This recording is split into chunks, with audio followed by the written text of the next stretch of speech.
There have been a lot of changes in the VCT EMEA League during this offseason. They had a lot of players coming from North America. They had a lot of players from Tier 2 European teams making their way to Tier 1. So it's time to talk about which of these mostly new players are going to have breakout years in 2025. We will be looking at one player from each team in the league and talking about their chances of having a breakout year, proving themselves on the European and possibly international stage. So this is the board we have today. We have all 12 teams on the board in alphabetical order, which means we are starting with the newest team to the EMEA League, and that is Apex. Losing against Gentlemates in 2023, but then winning it in 2024. So they end up making their way here, but they end up losing a lot of their players in the offseason to other teams that are in this league. And it took them a while to fill these vacant roster spots, but in the news that actually broke today as time of recording, they actually were able to pick up Fluorescent from Shopify Rebellion. If you don't know who Fluorescent is, she is a VCT Game Changers player. She has been playing for Shopify Rebellion for the past couple years. She's now old enough to play in the VCT. She is also a trans woman,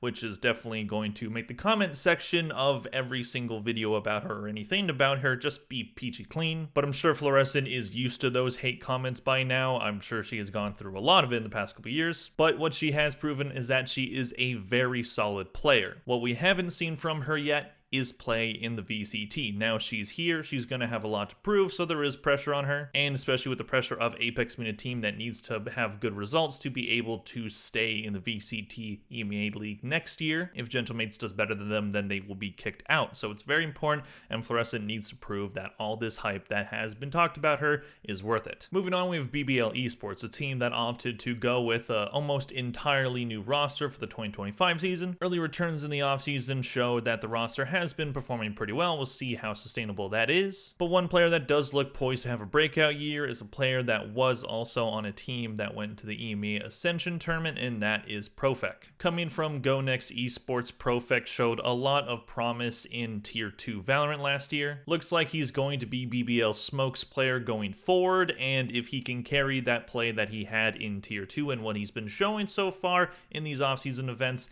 then BBL should be in pretty good hands. BBL is definitely a team that needs to find some upward success, needs to find some upward momentum. They have been in the basement of the EMEA League for 2 years now, so when that reevaluation comes and Riot is looking at orgs that are putting in the effort, BBL is going to want to stay as the second Turkish team and hopefully make it competitive for which Turkish team is the best. FUT Esports mainly stayed the same. BBL opted for a rebuild, and bringing in these players like Profec seems to be a pretty good decision so far. Looking at some of his early stats in BBL, even though he's a Smokes player, he's still gained a fair amount of kills and still has a pretty solid rating as well as ACS. So those are all good signs. If you can have a Smokes player that can also frag, that is a very good thing to have. So Profec might prove to be a very valuable player in 2025. Moving on, we have Fnatic, which has a roster that has been established for a very long time in Valorant, only making one meaningful change in the offseason, swapping out Durka for the new player in Kayak. Poaching Kayak from Apex, Fnatic got the best performing duelist player in the EMEA Ascension tournament this year. Kayak had a very solid 2 years in Tier 2 Valorant with Apex. Now he moves on to a org that has a lot of expectations. Fnatic fell short of expectations this year, hoping to be contenders for every single trophy, and that just did not happen. Very up and down year for Fnatic. They make a big splash in getting rid of one of the best performing players of all time in Durka, which is a very questionable thing to do, but if Kayak can really have a good breakout year, then they will be justified in that decision. I think it can happen. I'm not expecting Kayak to be better than Durka, but I am expecting him to have a pretty solid year. Moving on, we have FUT Esports, a Turkish team that didn't really make much changes over the offseason, but the one that they did make was they swapped out CNED for their new duelist player in Zeus. Zeus was one of the best duelists in the Turkish Tier 2 league last year. He was on the team called Howl Esports, who didn't make it to the Ascension tournament, but he was still among the top stat performers. A lot of talk about this guy being really good, and FUT Esports, a team that has had some success and they have made it to international tournaments.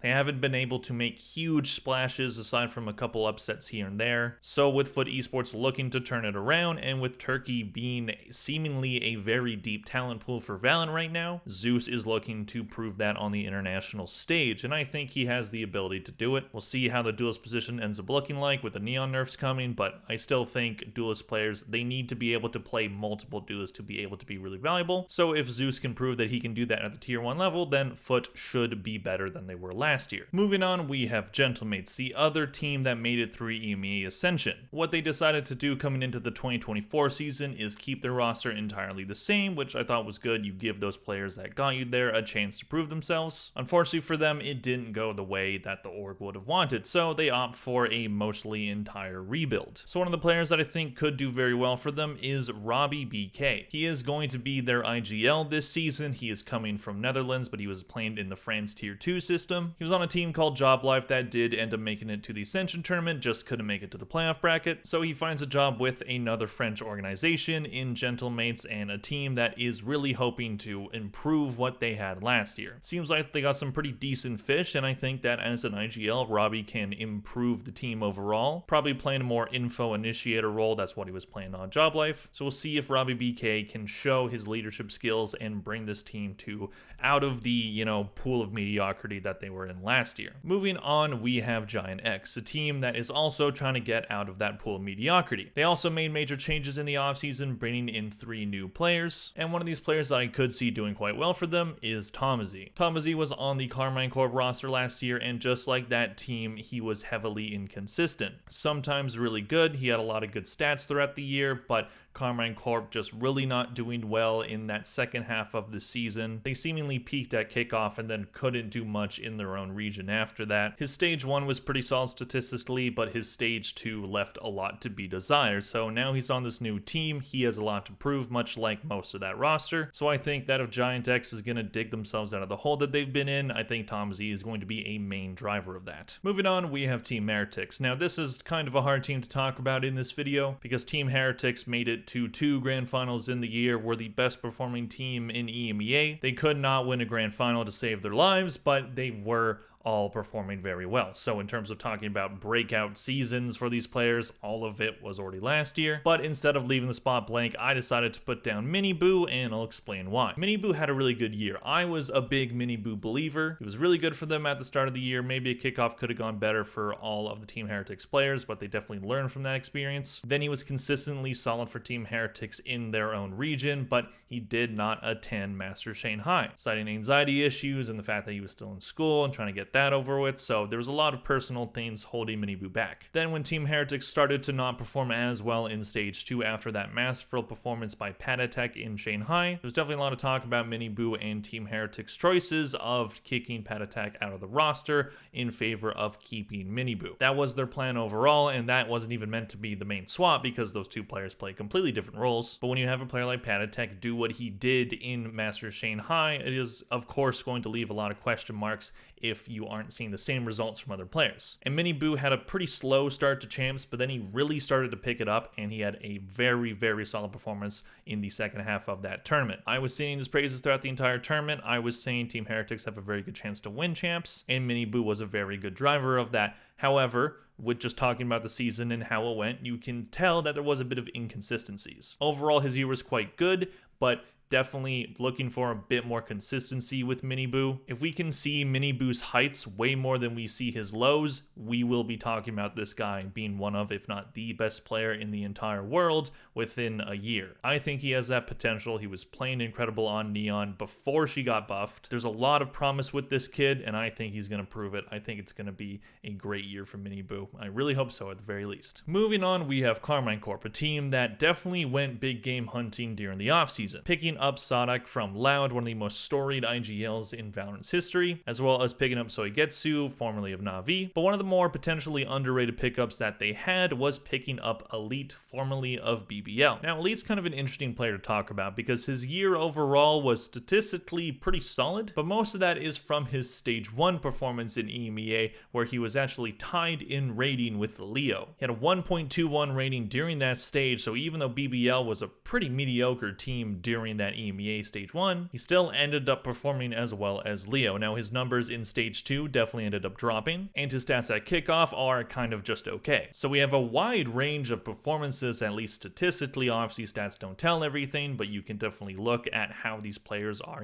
just fragging out overall, as well as a bunch of other stats that you can look at, and Elite overall seems like a pretty solid pickup for this team. But no one outside of people that were paying a lot of attention to EMEA and BBL Esports really knew a lot about Elite because he wasn't performing at international events. BBL did not qualify for any of them. So if Karmine Corp with their new roster, which does look very dangerous, if they are able to make it to internationals this year, Elite might be a standout performer. We will see what Karmine Corp can do. They're bringing in a lot of new players. It has to mesh chemistry-wise for it to work. So we will see what happens for KC, but they have high expectations. Moving on, we have Koi, yet another one of these teams in EMEA that is trying to get out of the mediocre to bad range, bringing in 3 new players, and one of the more interesting pickups that they have is Filu. Filu is a Polish player who is playing in Italian Tier 2 and ended up making it to the Ascension tournament. Playing for a team called Desire, they did not make it to the playoff bracket of Ascension, but Filu overall performed quite well. So Koi ends up picking him up, as well as a IGL in Flya, formerly of MXS. So you have Filu in this duelist role, and hopefully he can bring life to this Koi roster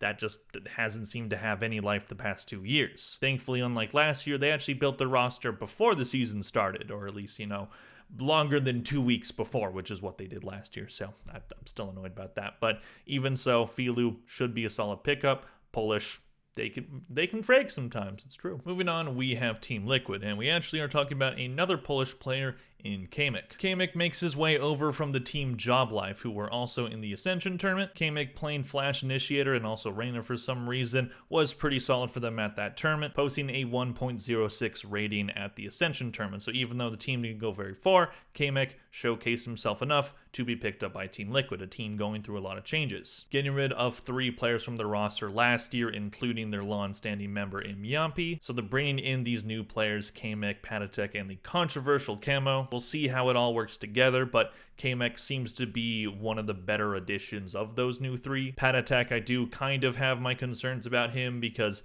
yes, he was very good at Shanghai and he could maybe do that again, but also that seemed like a player just having the tournament of his life. I'm not sure if we're going to see that from Patatek again, but we could see some pretty consistent play from Kamek, so we will see if Liquid ended up making the right decisions. Moving on, we have Na'Vi, a team that went through massive changes in the offseason. Having a roster that has been together since 2022, formerly FPX, they won VCT Masters Copenhagen, haven't been able to find the same magic in that roster since then. So they do end up getting a new coach, they keep their players in Shao and Angel, and they bring in 3 new players, Hero, Ruxic, and the NA import in Koala Noob. Now I picked Koala Noob for this list because I could have picked Hero, but Hero's breakout season was kind of just when he got into Fnatic. We'll see if that solid play was sustainable, but it wasn't anything like overly exciting. He was just really solid for Fnatic, so I think he can keep up that pace. But Koala Noob being the NA import, I have a lot of faith in this guy. He was on M80 last year, unfortunately, making it to 2 Ascension America's Grand Finals. Could not win with that roster, so he ends up finding a Tier 1 position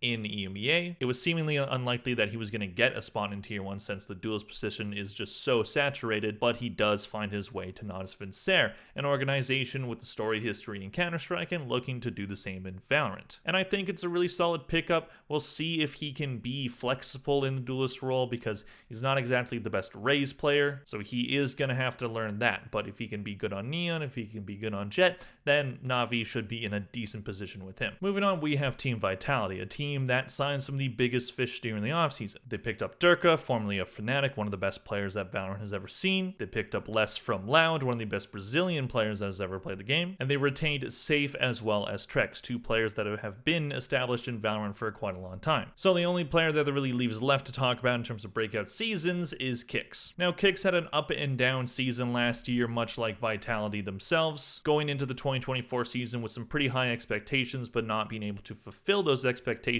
until Stage 2. Vitality has a good Stage 2. They end up making it to Champions. They can't make it out of the group stage, but they ended up facing Leviathan. What are you going to do there? It's Ospas. And Kix numbers may be left a little bit to be desired throughout the year, but Vitality does end up retaining Kix. So it's clear that Vitality believes in him. They see something in this guy, and hopefully he can prove them right. With the pressure being on players like Durka, Les, and Safe, Kix will probably be the most comfortable of all these players because the expectations for him are not going to be nearly as high as they are for the rest of them. This is meant to be a super team after all. So I do have some faith that with that lack of pressure, we might see Kix's numbers start to go up. It wasn't like he had a bad season or anything last year, but definitely something can be improved on, especially with Vitality's roles maybe not being in the blender that they were last year. So definitely have some faith in them. I still have my concerns about Vitality overall. We'll see if this big game hunting approach ends up, bearing fruit, but they definitely have high expectations, so we will see how it goes. So those are my 12 VCT EMEA Pros that will, or maybe not, break out in 2025. We will see how it goes for all these players. Let me know in the comment section down below what you think of this list and which players would you put down instead. Please click like and subscribe if you enjoyed this video.